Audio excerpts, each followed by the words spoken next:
Jayam Vishnu Paraparamhamsa Parvajakacharya Ashtotara Shatashi Srimad. His Divine Grace, S.C. Bhaktivedanta Swami Srila Prabhupada Ki Jai, Grantaraj Bhagavatam Ki Jai, Gaura Pravanande, Hari Hari Bol. Om Namo Bhagavate Vasudevaya. Om Namo Bhagavate Vasudevaya. Om Namo Bhagavate Vasudevaya. Harenam Raskritam Narpandarotamam Rasasit. Hare Krishna devotees, thank you very much for this opportunity. We are reading Srimad Bhagavatam, the third canto, chapter 26. Wait a second, I have to have it actually here, because I have to read it in English now. So chapter 26, verses from 53 to 55. We can maybe do 55 together. I'm going to read the first few. Hiranmaya Nanda Koshad we're going to read it 55 together. Uttaya Shalile Shayat Tam Avishya Mahadevo Bahudham Nirbidhedakham. The Supreme Personality of Godhead, the Virat Purusha, situated himself in that golden egg, which was lying on the water, and he divided it into many departments. Niradbhidya tasya pratamam mukam vani tato bhavat vanya vachnir adhonase pranoto granam etayoham. First of all, the mouth appeared in him, and then came forth the organ of speech, and with it the god of fire, the deity who presides over that organ. Then a pair of nostrils appeared, and in them appeared the olfactory sense. Olfactory means smelling sense. As well as prana, the vital air. Purport. With the manifestation of speech, fire also become manifested, and with the manifestation of nostril, the vital air, the breathing process, or prana, and the sense of smell also become manifested. Now we can do together 55. Granadvayur abidyetam. Granadvayur abidyetam. Akshini chakshur etayoho. Akshini chakshur etayoho. Tasmat suryonyabidyetam. Tasmat suryonyabidyetam. Karnau shrotram tato disha. Karnau shrotram tato disha. Granadvayur abidyetam. Akshini chakshur etayohom. Tasmat suryonyabidyetam. Karnau shrotram tato dishaham.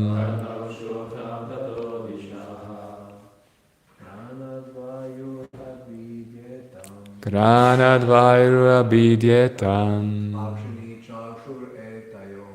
Akshunu chakshur etanohom.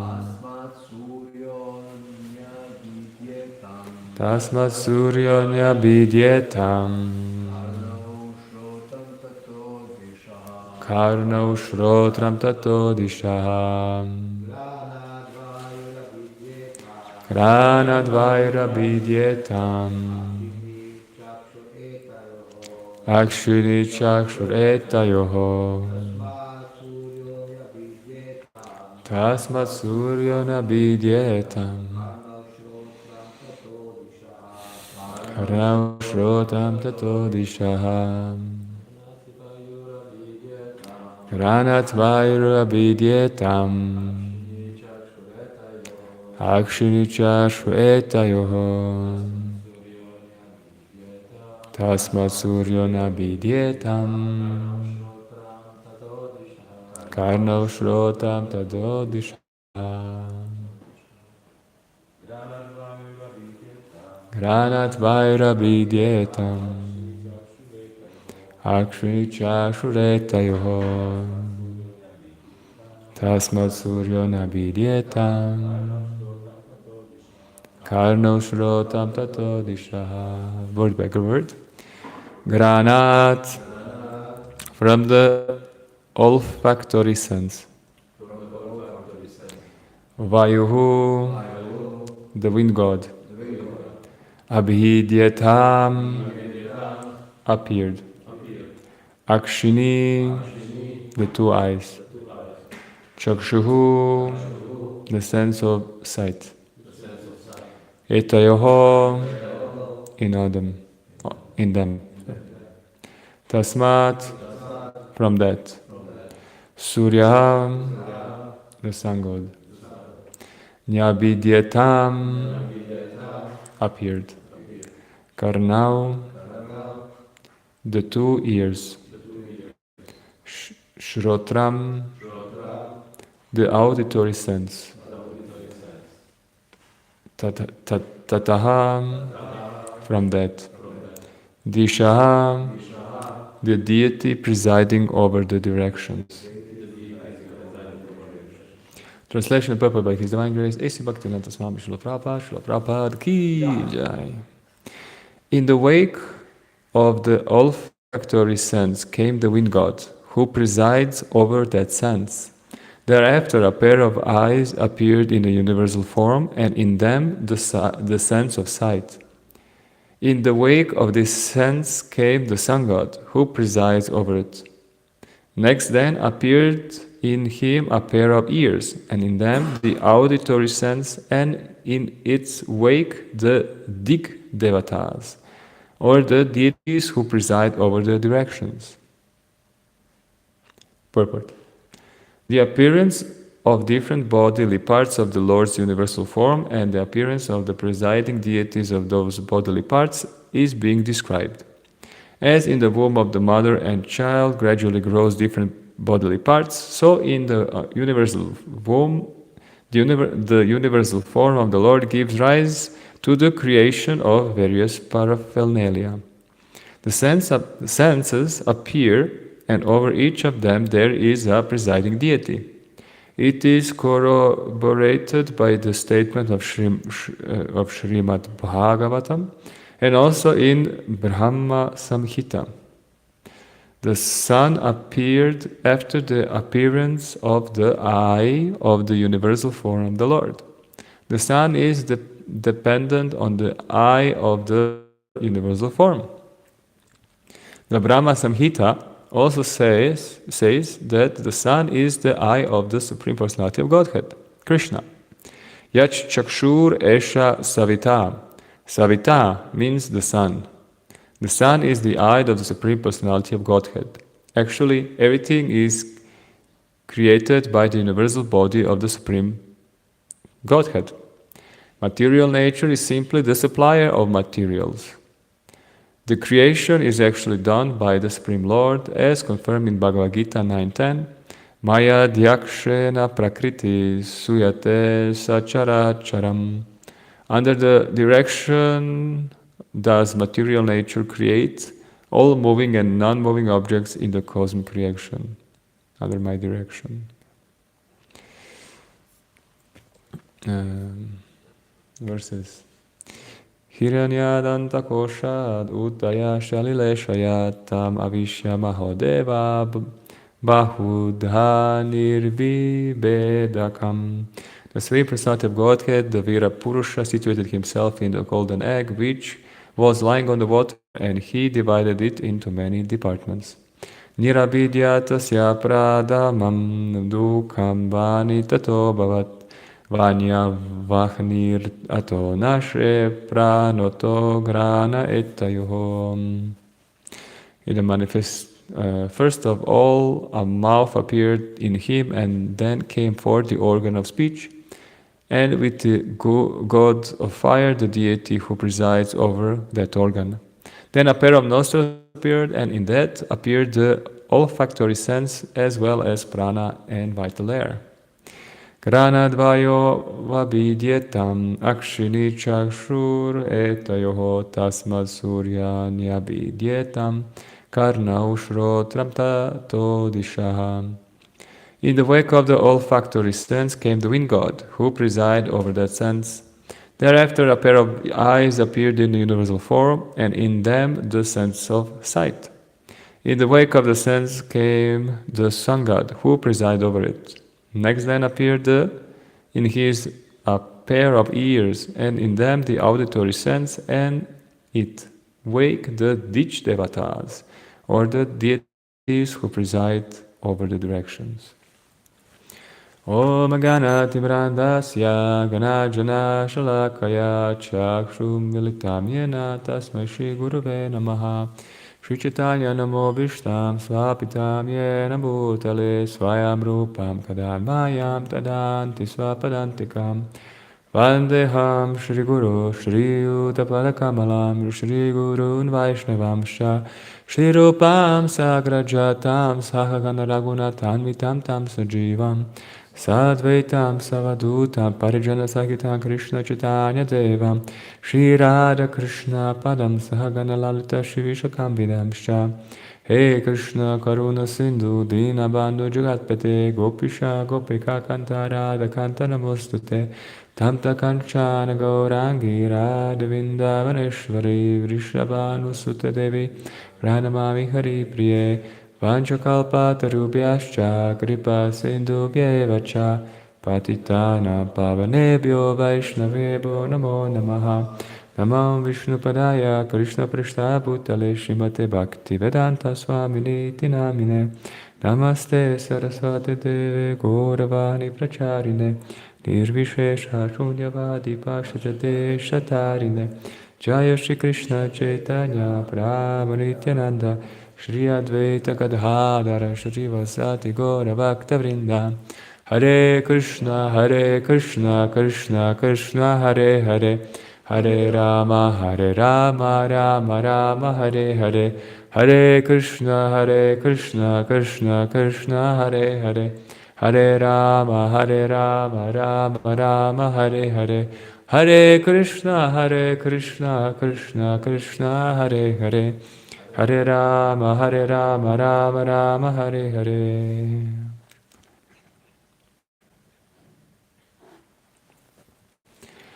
So we came to the part where Virat Rupa is started to manifest different senses. It is mentioned as the child grows in the womb of the mother, he actually develops different organs, and the scientists also noticed that.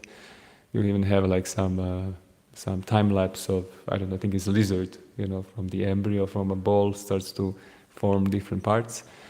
So in the same way, how amazing this Srimad Bhagavatam is, and how, as we heard from Ramayana Prabhu, how the big cosmos and microcosmos are actually alike. So in the same way, as Viratrupa entered the golden egg on universal material energy, then he started to manifest different organs. Now the question is, wait a second, and we will later hear, there are a series of verses which are describing different demigods and the senses and presiding deities. And one of them will be Vishnu as well. Vishnu himself. So the question is, wait a second, if the Brahma isn't Brahma like a secondary creation creating demigods? So how come the demigods are already here? They're already created. That was the question. We had this section of Bhagavatam. We had really interesting also.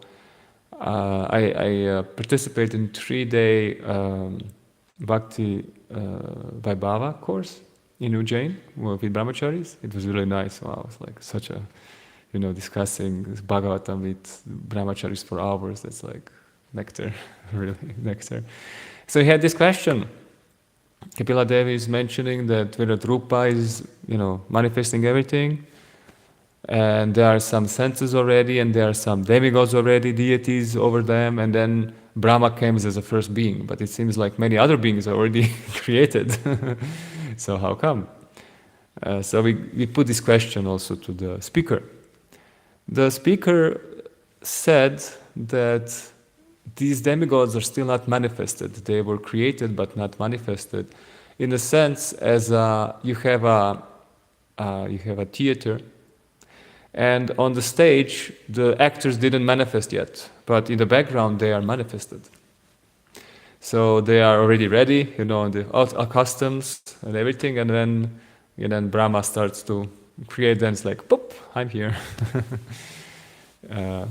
Interestingly enough. This is how actually they explained at least. And if you also have some impulse, we can add to the discussion. In these 3 verses, it was mentioned, started with the mouth, interestingly. And later on you will see that all these demigods, these deities, actually started to try to awaken the Viratrupa by entering into the senses, different senses, and in the end it will be mentioned that only the super soul can wake us up. Only by the help of super soul can Viratrupa be awakened, and even the conditioned soul. So the first manifestation was mouth. It was a speech and fire god. I was surprised. Fire god. How is a fire god connected to mouth, to tongue?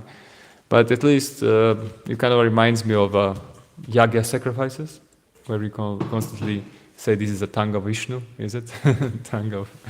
And it's a fire god actually that accepts the offering and then give it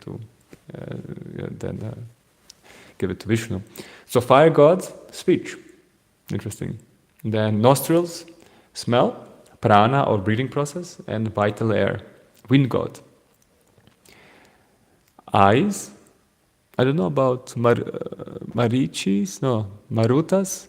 There are like 49 marutas, right? I think that they are for wind. But they're like inner, is it? No? Inner 49, inner something. Okay, I don't know. Anyway, if somebody knows, you can add to the conversation. Eyes, sight, sun god. And it was mentioned that even in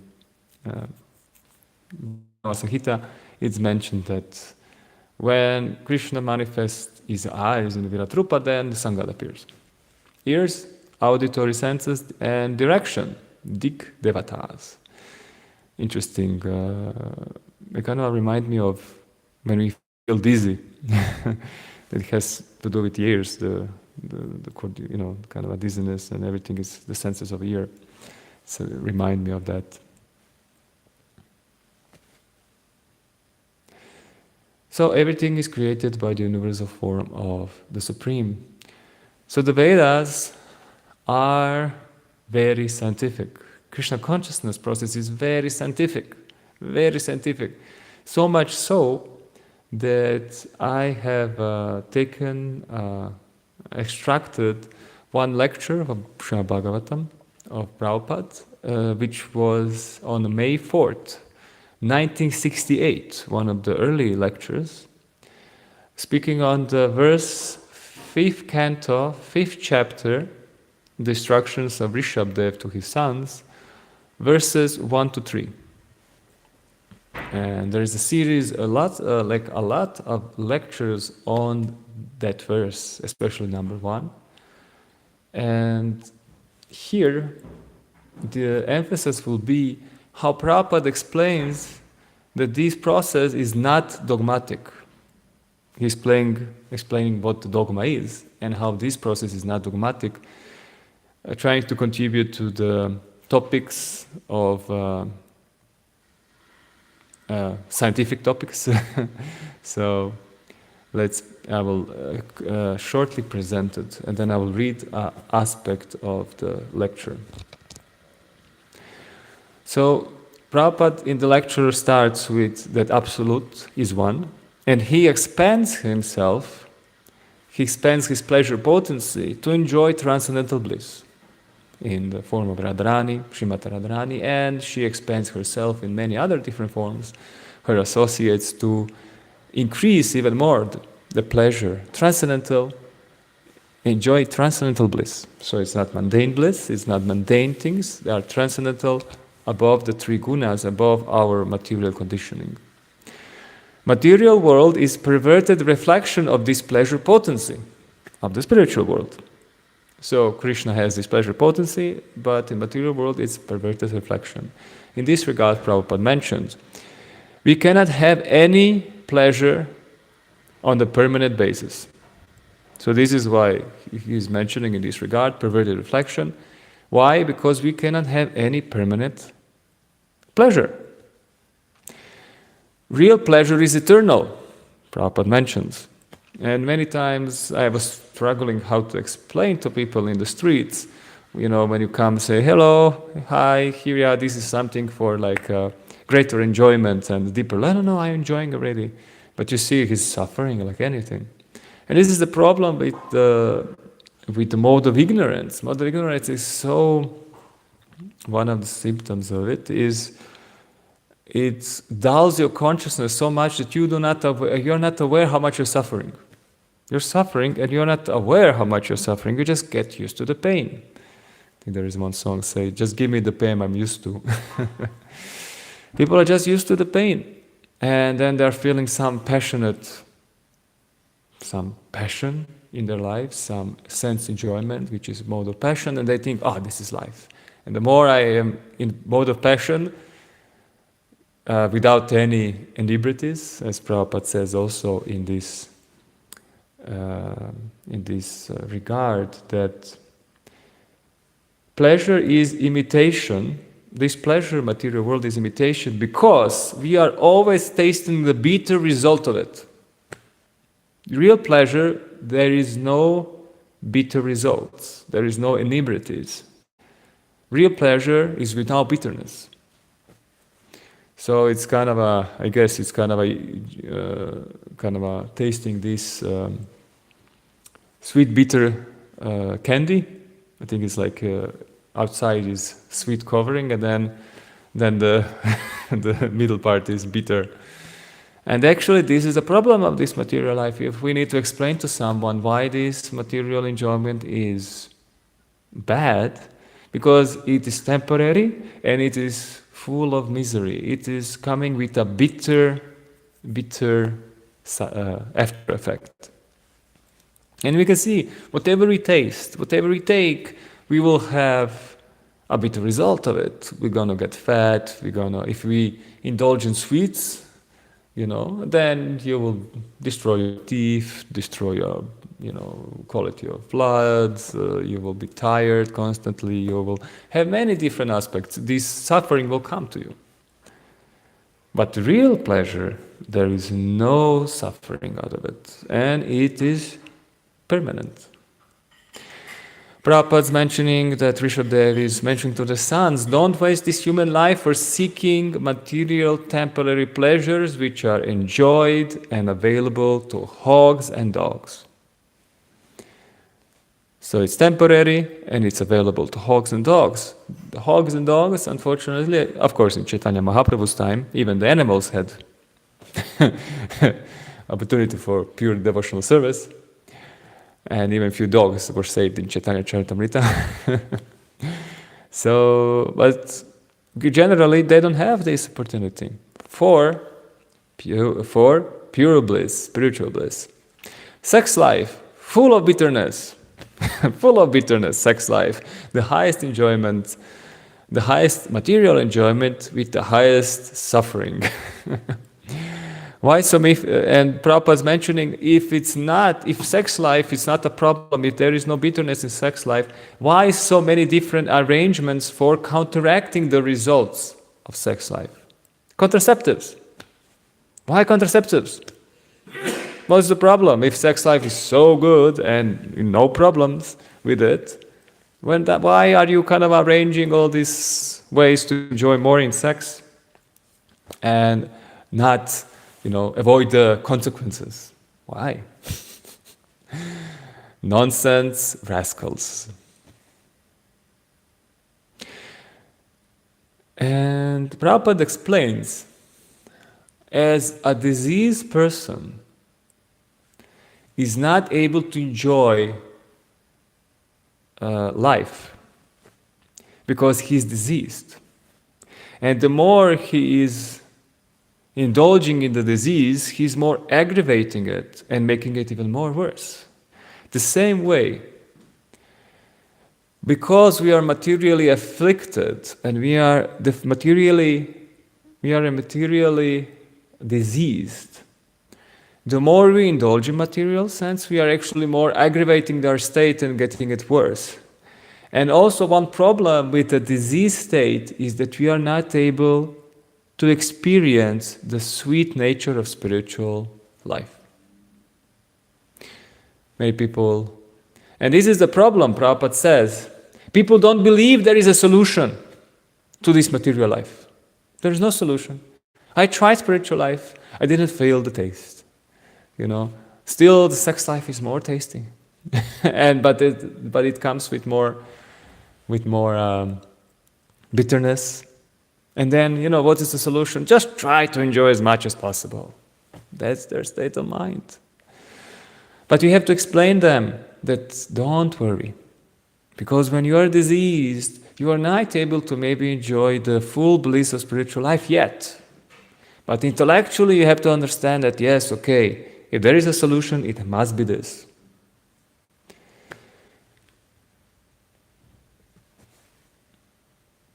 We need to do austerities. Person who is diseased, he needs to do austerities. He has to follow the principles to get the disease off.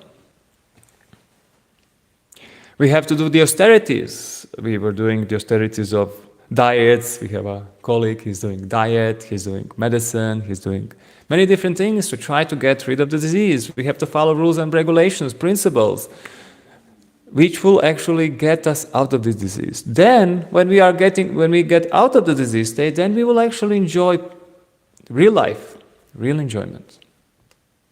And this is called voluntary austerities, called tapasya. Divya tapasya.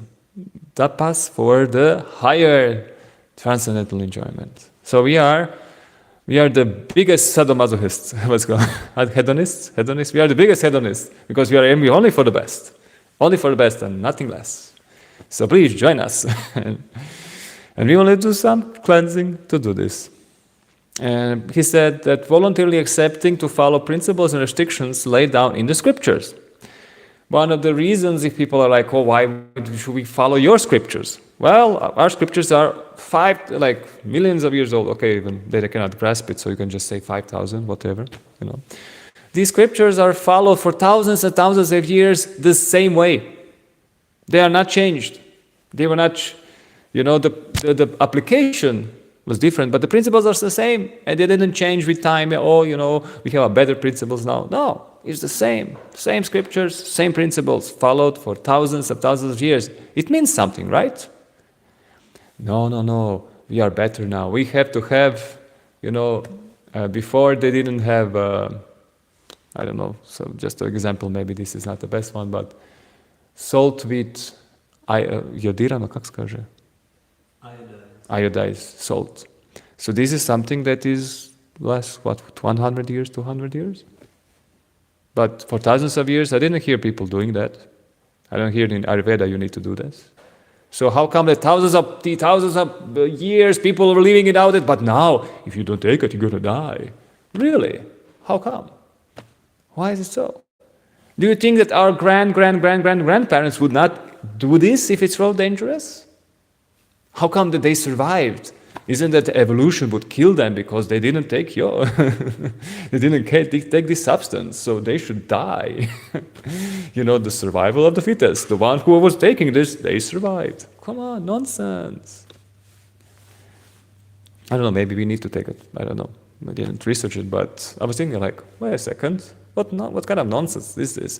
And then when I searched for salt without this, then it's written, you should take it because it's it is proven that blah blah blah.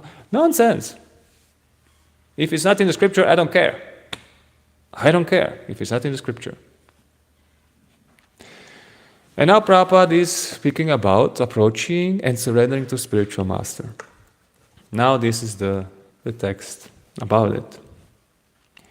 So quoting from his lecture. The very word seva means service. You have to approach a person who knows the science of spiritual life, of divya, of pure enjoyment. How to get out of this material conditioned life. And then pranipatena. Pranipat means just surrender unto him. Pra means fully. Prakrishta rupena nipata. Fully surrendering. Tapa vidi pranipatena pariprashnena. Okay, now it's like, Western people start. But Prabhupada continues. Surrender does not mean that you are not allowed to question or inquire. The questioning and inquiring must be there. Otherwise, it is nothing like imposing something that you have to act like this. No. In the Vedic literature, there is no such thing. In Vedic literature, there is no such thing. That something is forced upon you dogmatically. No. In the Bhagavad Gita, you will find that Krishna, after instructing Bhagavad Gita to Arjuna, he says, my dear Arjuna, I have now explained to you the most secret things of the secrets. Now, you just fully consider and do whatever you like. He does not force that you have to do this. The spiritual master, the representative of Krishna or Krishna, does not force anything, and that will not act even in ordinary dealings. So it will not. You cannot do it in ordinary dealings. Even to a child, if you force something, he will protest. Therefore, the force cannot be employed.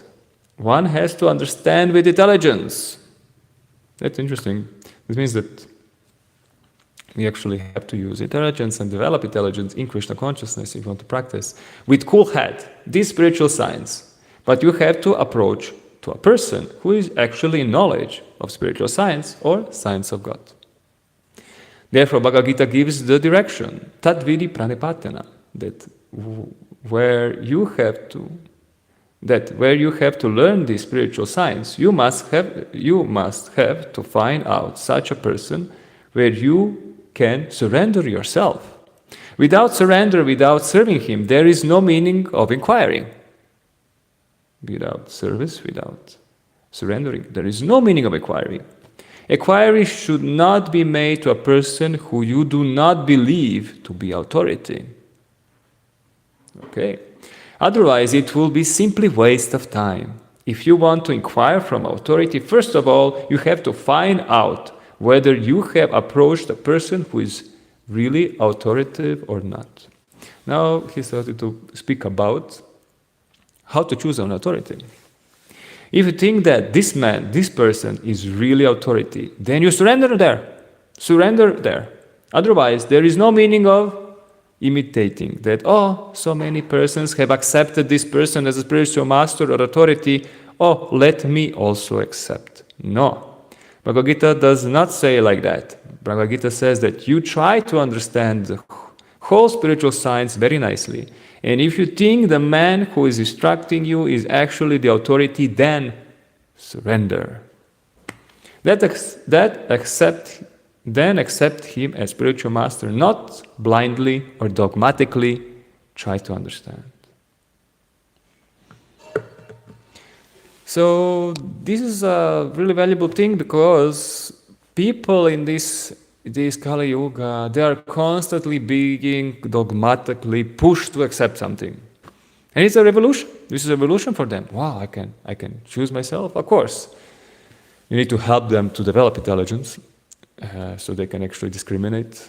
And it maybe takes many years. Maybe it will take them 5 or 10 years until they come to their senses, until they start to actually, be regulated, healthy, come in a healthy state, because many people are unhealthy mentally and physically, but they are functional. It's like, I think in psychology they have like functional disorder, but functional disorder. That it's still, it still can function somehow in the, you don't touch it, Gain our health, get into regulation, start to follow the principles, start to chant the holy name, experience the spiritual life, building faith, and developing sadhana, and then learning the science of spiritual life, and then searching for a person who we find as an authority, and then we finally choose them, and we accept that the spiritual master, got initiated. Bam, that's it. Then it's it. It's like you surrender to this person. You surrender to Prabhupada. That's it. You had many years to prepare, and then bhajana kriya, come on, let's go. Not we're gonna initiate it, and then we like stop the car, pull the brakes, and I'm saved. No. Now we have to start, and it's all based on intelligence, the Shastra, which is mentioning who is the spiritual master, Prabhupada's books, which is mentioning about that, and in a sense, in ISKCON, Prabhupada is our spiritual master, Shiksha Guru, our main Shiksha Guru, and all other spiritual masters are helping us to understand and follow and serve Prabhupada, in a sense. I will stop here, it's 25 already. So yeah, this is my little contribution, quoting Prabhupada. Dear Divine Vaishnavas, if you would like to add, comment, correct something?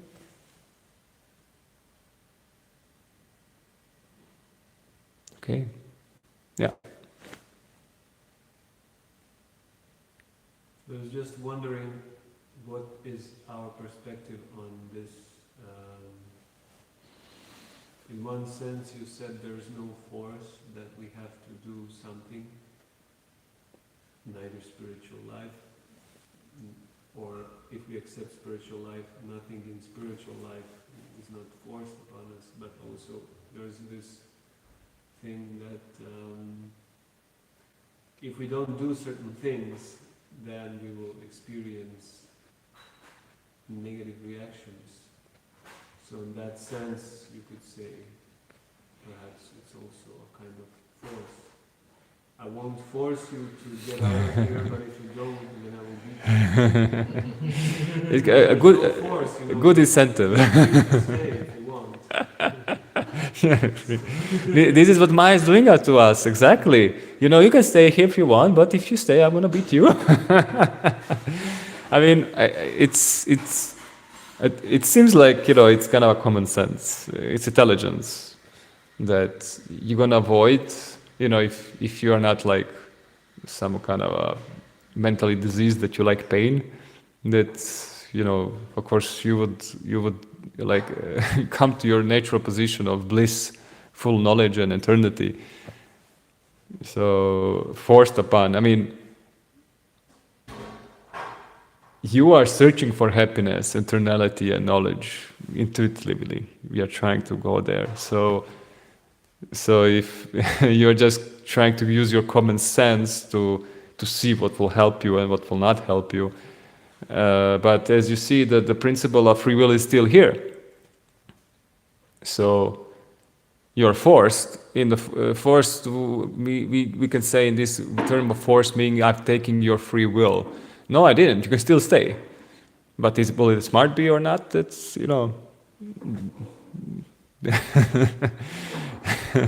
is it smart or not to stay? But you can stay, and I have, my club, and, I'm really good in using my club, so, I just need someone to practice on. Yeah, sure, stay, I'm happy that you stay. So, yeah, I think it's just common sense, kind of I don't know if anyone would like to. We cannot change. We cannot change the laws of God. We can follow them and be happy, or we cannot follow them and see how ridiculous that is. But do you have any thought on that? Well, I think basically it's what's the point of what's being instructed by Krishna to Arjuna is that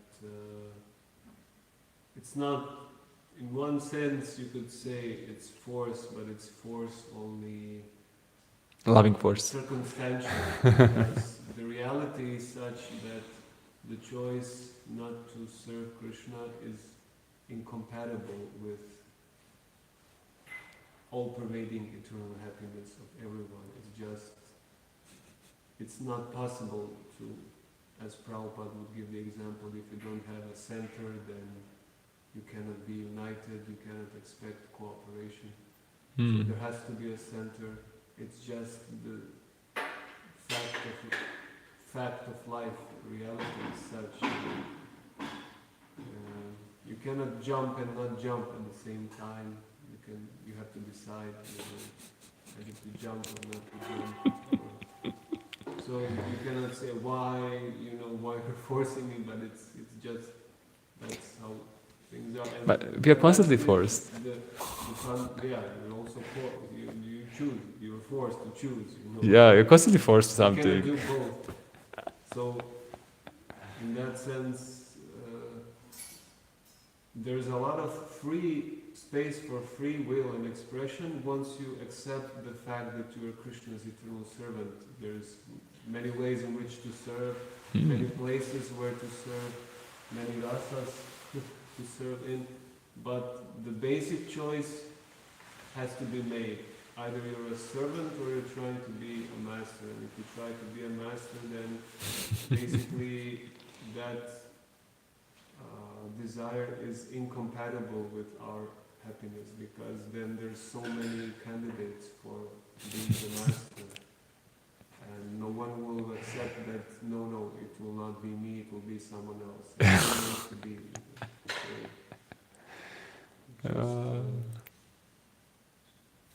It's like, I mean, in the sense, we cannot say, I'm a free person. I have a very free will. I don't want anyone to force me. But your body is constantly forcing you. Your body is forcing you to eat, forcing you to sleep, forcing you to mate, forcing you to defend. Your body is constantly forcing you. And you're, no, I'm not gonna go to toilet now. Okay, how long can you do this? No, you're constantly forced.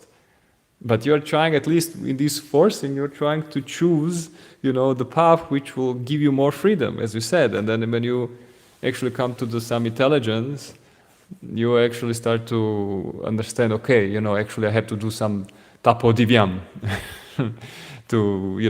and maybe I will not feel the joy now, but I will feel the results with time when I start to practice it properly. So, I think it's this illusion that, we have a free will to decide we're going to go towards which way the force is going to pull us. We are already spinning, but we're going to spin towards Krishna or spin more into more whirlpool.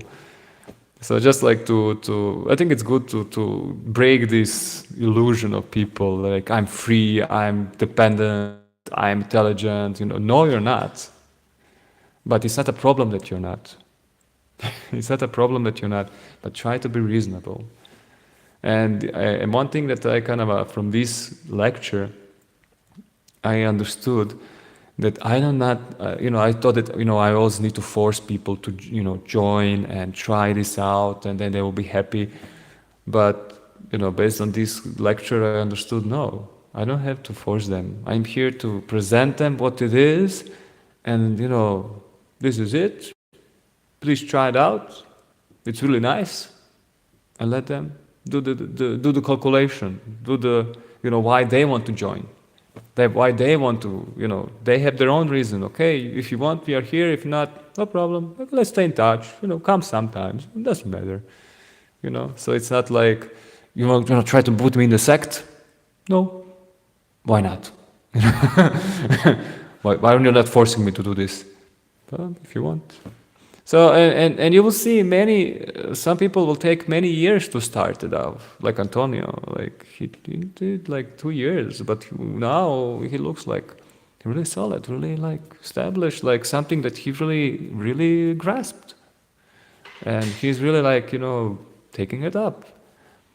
So, and also we are going to the street doing Harinam Sankirtan. We don't know how Krishna is, attracting them little by little. And this, and it is interesting, in the sense, the more often we go out, the more we are actually, instrumental. This process go faster, of attracting people.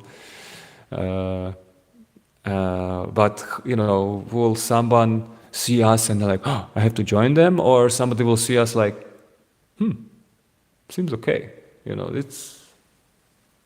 It's based on them and Krishna, and it's also purifying for them. Purifying. Even getting angry at devotees is also purifying. They will get punished by that, and they will be even more quicker purifying. Anyway, interesting. It's just interesting. This Krishna consciousness is so interesting, so livening, and I'm so happy that I can go every day and dedicate my life for Harinam Sankirtan, and maybe, and try to use my life in this regard. So, anyway. Thank you very much. Gantarachi Bhagavatam ki jai, Shri Prabhupada ki jai, Gaura Premanande, Hari Hari Bo, all glories to the same devotees, Vancha Kahal, Paduribhas Chakravarti Sindhya, Japai Dhanapana,